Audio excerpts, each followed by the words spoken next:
Hello my crafty friends, this is Monica from Allsewpetite. In this tutorial I will show you how to draft a pattern for elasticated pocket like this one.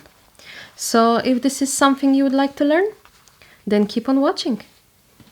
So let's imagine the pink fabric is our front, back, side of the pouch, backpack or bag we want the elasticated pocket to be added onto. The pocket itself is made out of 3 pieces. So you have the main front piece here with the external fabric.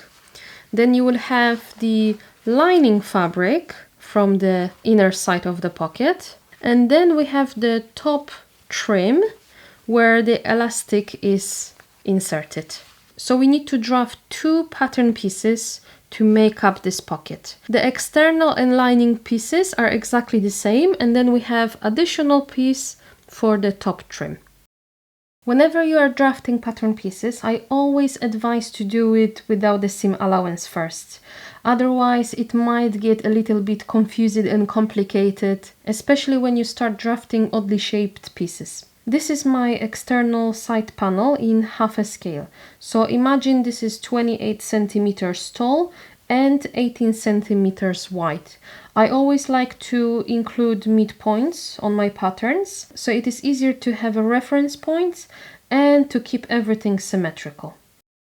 When drafting your pocket, you want to think how tall you want the entire pocket to be, including the top trim. Let's say I want my pocket to be 18 centimeters tall. So I'm going to just mark that and draw my line. The next thing is to consider the width of your top trim. So this will be determined by the width of your elastic. My elastic is about 27 millimeters, which means the top panel needs to be at least 27 millimeters tall. So I'm going to round it up to 3 centimeters and mark it on the paper. So if it's 3 centimeters and this is half scale, that would be 1.5 centimeters.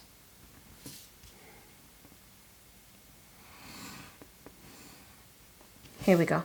So this part is our pocket trim where we're going to insert the elastic. The next step is to decide how wide you want the pocket to be in total.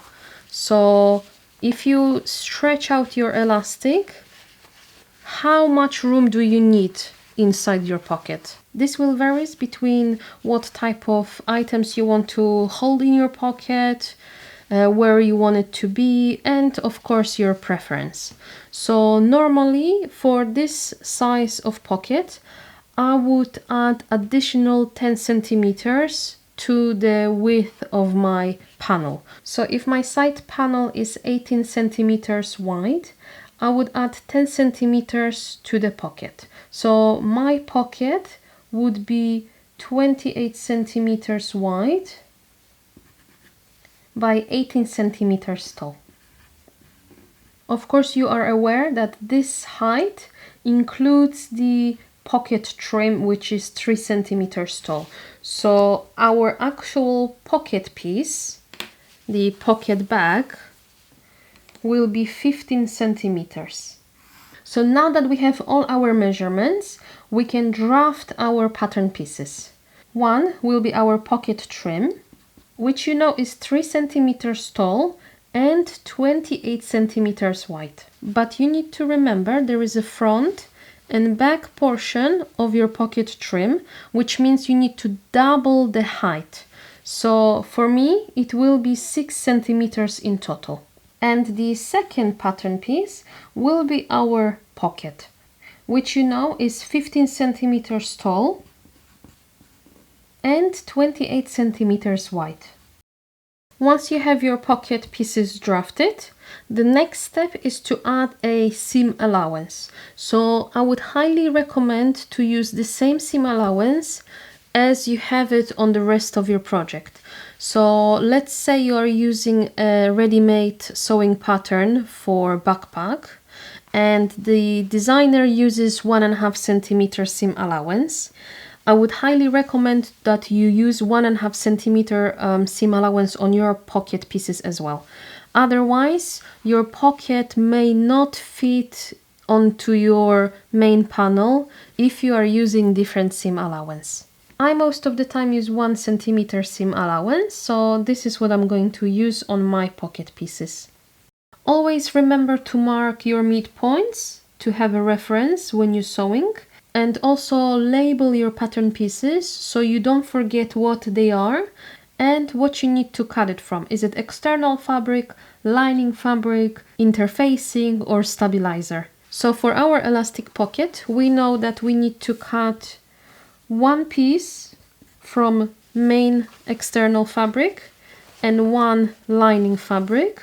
And because normally I use a lightweight fabric, I will write that I need to cut 2 times woven interfacing. And for the pocket trim, we know this is only one piece, so we need to cut 1 time from a main fabric. And if you are using lightweight fabric, you may want to add a woven interfacing. This is optional, but I also always like to write the size of my elastic on the pattern label, so I know what width and the length of my elastic to cut.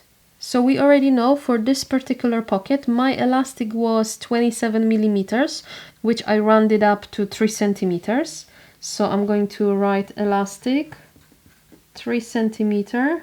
And the width of your elastic needs to be at least the width of your main piece. So in my instance, this is 18 centimeters wide, and I've cut my elastic about 1 centimeter longer, so it will be 19 centimeters. If you cut your elastic wider, you will have a larger gap once your project is finished. I would not recommend cutting the elastic shorter than the actual piece, because otherwise, depending on the type of your project and the structure of it, you may create unwanted bulk and wavy pleats here. It's best if the pocket elastic lays nice and flat on your project. Once you've got all this completed, you can cut out your pattern pieces. In the next video, I will show you how to actually sew this pocket so you can add it to any project. See you next time! Stay crafty, friends!